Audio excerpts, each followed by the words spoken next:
Now, still talking about standards. It's not easy for especially those into production to meet the requisite standards to play in the space of the big boys. Now, we have an entrepreneur we profiled years back on this show, and today she has managed to raise the game. She's now a certified producer of food products, mainly in the fish subsector. So today we pick her story to find out how much journey she's been able to cover and where she plans to sit going forward.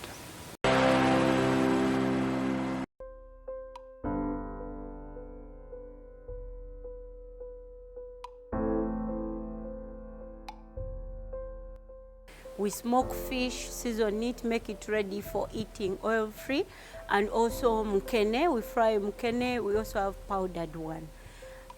I started this business way back when I was a child. I started with roasting chicken on the roadside in order to get school fees, and my name at school was Chicken. So from there, in my S6 vacation, I started smoking fish up to today. What inspired me to start this business of mukene was because most people didn't like mukene, yet it's a very nutritional fish that everyone needs in their diet. I realized that most people thought mukene was for dogs, was for animals, yet it's also for us, for human consumption. The other things I used to find in the market, mukene had soil, had dust. It is one that would be measured in buvera, in peppers, in bensons, in tins. Said, can't I add value to this mukene and present it well to people, clean it up, and then so that everyone can enjoy it. After seeing that people were enjoying my mukene and they are eating it, I felt I needed to be certified. I needed Grana Mukene to speak for itself. I went to the Uganda National Bureau of Standards and applied for a Q mark. And then it was not easy. It was a long process. I had to work on my production unit, ensure that I have where my staff can bathe from, change clothes, and then wear protective gears, a place that I can maintain on daily basis site. So I put it here in Mukono and ensure that I have a sorting table that is acceptable by UNBS with a sorting bins where we can put all these wasted, the ones that we don't need. And why did I think about that such a huge investment? I'm saying it huge because I realize I'm feeding millions and millions of people who need to be protected, who need to eat clean. And as an investor who wants to grow, I said, let me work hard. I took loans, but I'm able to get there. And I'm glad that I've got my results from the Uganda National Bureau of Standard Laboratories. First of all, for the production, the audit was very successful. And then the results themselves from the lab, my snack passed very well. It is harmful, it's not harmful to people, it is healthy, it is very clean, and I'm really very happy and honored. It's something I always admired ever since I was a child. When you're certified, it helps the business because you get more clientele. Once people trust your product, you sell to very many people. Even now, because that certification, that standard that I'm following right now, it is East Africa. What does that mean? I'm going to stop selling mukene only here in Uganda and go beyond Uganda. I have been able to reach out to thousands and thousands of women, and I've trained them to do the same. Now, for those in serious business and those that are actually looking at scaling the game of business, insurance becomes a very important cover because it covers you against many risks. Now, in this segment, we continue to profile the journey of insurance in Uganda and the value it has added to the journey of many businesses and the economy in general. A number of other insurance policies today exist, and these include fire, burglary, motor vehicle insurance, health, and life assurance. All these policies serve varying purposes. While some are purely risk covers, others go beyond that and touch the savings space. For life insurance, way back when I was saving, when I had that policy, I was paying 100,000 per month. 100,000 per month per child. I was paying for 2 children, the young ones. I was paying 100,000 per month. And I had signed up for 12 years for each one of them. And then that started way back in 2010. And when it matured, I was paid the money. I am still alive. Some people insure because they may get, death is actually normal. Anyone can die. So if you die before the 12 years, then you are sure that your child will continue with education. I was lucky that the 12 years passed and I just had to get that money as a lump sum. These policies can be purchased directly from an insurance company or through intermediaries. Better still today, one can also buy insurance through digital channels as more players embrace more innovative service deliverers platforms to ease access of the service. But there is also the option of buying a policy through your bank under the bank assurance arrangement. Of paramount importance, however, is the fact that whenever money is spent, it should ideally be in exchange for value, which begs the question: what value does one get in buying an insurance policy? When I was in school, I used to hear people having medical insurance. I didn't really understand what it meant. But in 2010, I opted to join medical insurance, and I can tell you I've never looked back. Me and my family have enjoyed medical insurance for that long period. My child you see over here was paid for by medical insurance. I'm an ordinary Ugandan, and I went to Kampala Hospital, had the best services, and everything was paid for. I left the hospital a happy mother with my normal child and went back home.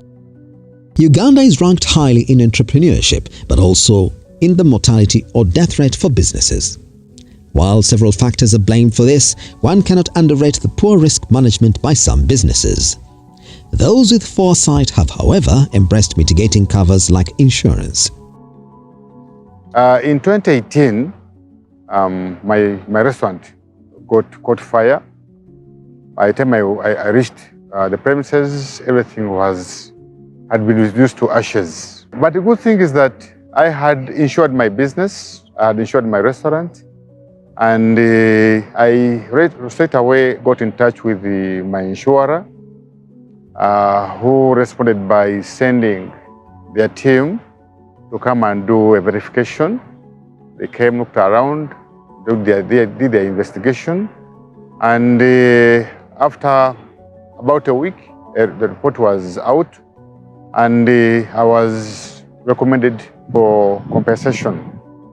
The insurer compensated some very good amount of money, which I may not disclose, but which enabled me to really put up something new.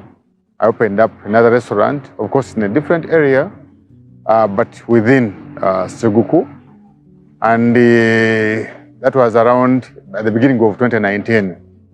Now, my restaurant has grown in that I've been able to even open up another business. I operate a bar around Zana, along NTV Road, and this bar came as a result of the growth of my business, my restaurant business. I want to call upon my fellow business people, my fellow Ugandans, to embrace insurance. Sometimes when you talk to somebody about insurance, say, you are just wasting money. Why should I put money? Why should I pay money that I know that will never, I will never benefit? But the fact is, you will never know that it will benefit, not until you get a problem. Some vagaries that businesses are exposed to are man-made and premeditated, making it hard for businesses to mitigate against them on their own. Way back, we were closed down. Due to COVID-19, we couldn't work anymore. Artists didn't have money since the economy was down.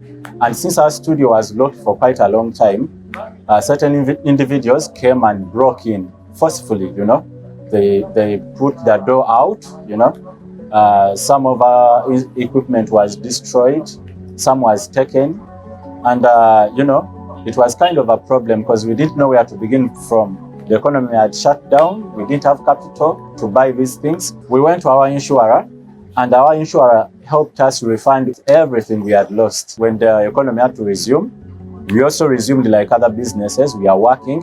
You may take up the same insurance policy, go to any insurance company out there. They will take you into their insurance, different policies, and subscribe to this burglary insurance policy. For us, we are still running our business uninterrupted because we got a very good compensation. There seems to be consensus that moving from one place to another, especially on the road, comes with its fair share of risk, looking at the number of accidents that happen every day. In Uganda, besides the mandatory third-party policy, there are more options such as the Motor Comprehensive Policy, which offers more benefits. My name is Teddy Sanyu. I live in Namgongo.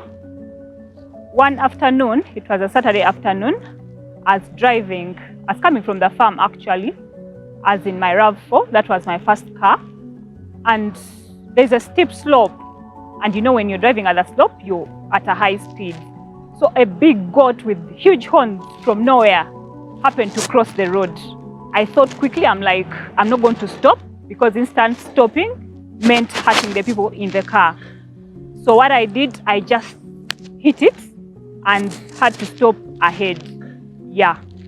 I decided to come down and call my insurer, and they took me through the claims process, sent me a form, of course not at that time, but later on, sent me a form to fill, a claim form, explained what exactly happened, and within at least 1 week, my car was taken to the garage, of course the garage of my own choice, and it was worked on and back on the road. In today's dynamic and fairly challenging social and business environment, and indeed one where social strings seem to be breaking and can rarely be counted on for support in times of need, having an insurance policy is considered prudent thinking bordering on necessity.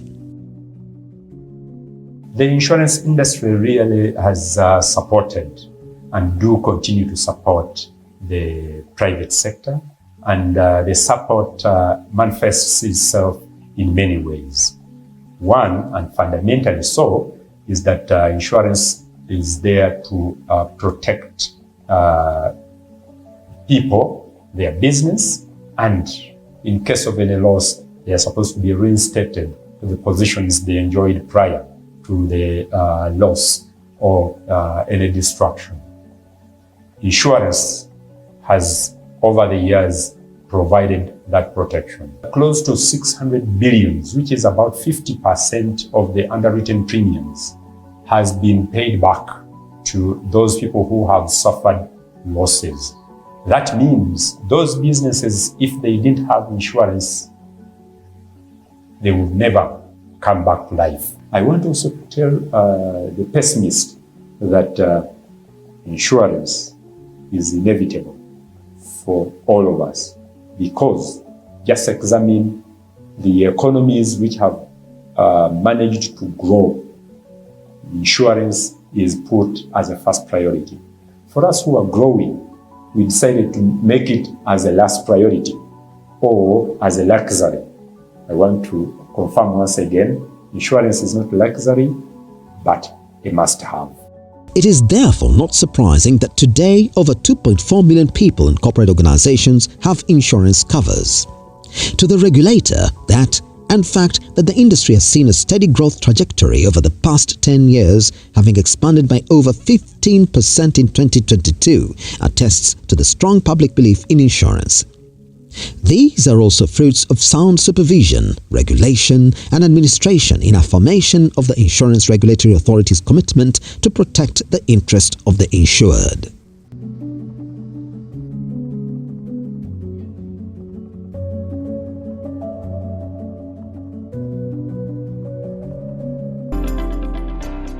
Now, with that, we come to the end of this week's edition of Money and Markets. Thank you for being part of the show. Now, I would like to keep the conversation going because we believe businesses are going concern. So for any comments, questions or suggestions, don't hesitate to drop us a line on the address on your screen.